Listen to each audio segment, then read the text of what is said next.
Bienvenue dans cette vidéo, moi je m'appelle Jessica TRVL et aujourd'hui je vais te parler du sujet de comment poser ses limites sans culpabiliser.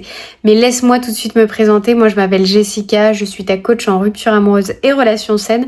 Donc n'hésite pas à t'abonner, à liker ou à partager cette vidéo à quelqu'un qui en aurait besoin puisque tous les jours je partage dans mes différents réseaux sociaux du contenu pour retrouver ta paix intérieure, ta sécurité intérieure, ta joie de vivre après ta rupture ou si tu doutes de ta relation actuelle.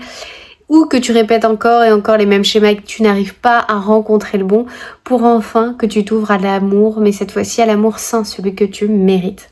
Alors aujourd'hui on va parler d'un sujet qui touche beaucoup trop de personnes, c'est savoir poser ses limites sans culpabiliser. On va commencer par la base, culpabiliser. Le contraire de la culpabilité, c'est la responsabilité. La culpabilité, c'est qu'on se sent coupable de quelque chose. On se sent coupable, on s'en veut de pas faire plaisir à l'autre. On se dit qu'on aurait pu faire mieux et ça ne sert à rien d'y rester trop longtemps. Le but, c'est de arriver à prendre cette énergie de culpabilité pour la transformer en responsabilité. Voilà, qu'est-ce que je peux faire aujourd'hui, parce que c'est là où vous avez le pouvoir. Dans la culpabilité, elle vous amène toujours vers le passé, ce que vous auriez dû mieux faire pour changer les choses. Et c'est là où on se trompe la plupart du temps parce qu'on reste à s'auto-flageller, à s'en vouloir et en fait on n'agit pas. Donc le but c'est de revenir à je redeviens responsable et qu'est-ce que je peux faire là maintenant dans mes relations, dans la relation que j'ai avec cette personne pour changer les choses. Donc ça c'est une première chose à comprendre. La deuxième, ça passe par savoir comment poser ses limites, parce que la plupart du temps vous me dites souvent tiens, moi j'ai déjà essayé de poser mes limites avec lui moult fois, mais je n'ai jamais été écoutée, entendue, comprise.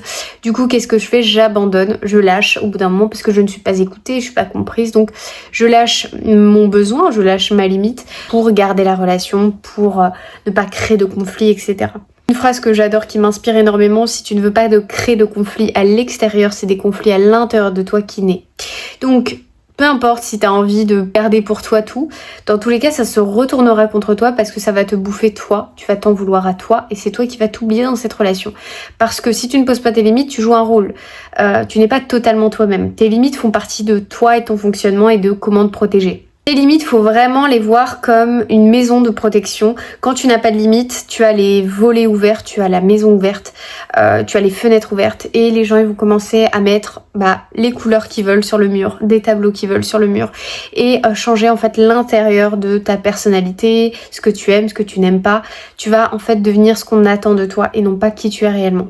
Tes limites te protègent de ton identité et du fait de ne pas t'oublier dans la relation. Donc faut vraiment le voir comme ça, et plus tu poses tes limites, plus justement tu fermes tes volets, tu fermes tes fenêtres, tu fermes ton portail et c'est pas accessible à tout le monde et surtout à n'importe qui.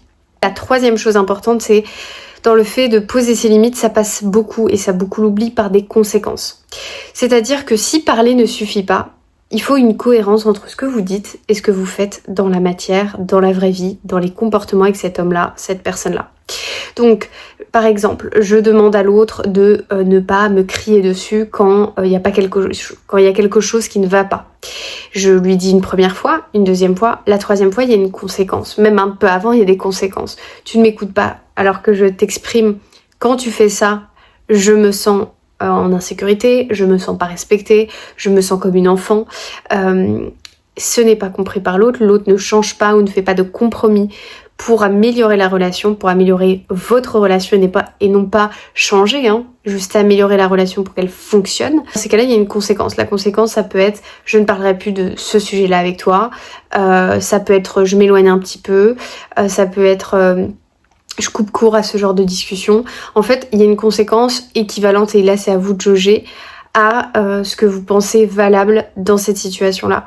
Pourquoi? Parce que ça vous permet de vous faire entendre. Quelqu'un qui dit des choses mais qui ne les fait pas, on se dit tiens, la relation est plus importante que son identité, son estime. Et c'est là où beaucoup de femmes vont se tromper, elles vont dire mais comme elles sont pas écoutées, elles vont lâcher. On ne lâche pas. Pourquoi? Parce que c'est comme ça que vous serez aimé pour qui vous êtes et non pas pour un rôle que vous jouez dans vos relations. Voilà les amis, j'espère que cette vidéo vous aura aidé. N'hésitez pas à la liker si c'est le cas ou à me laisser un petit commentaire, je le lirai avec plaisir.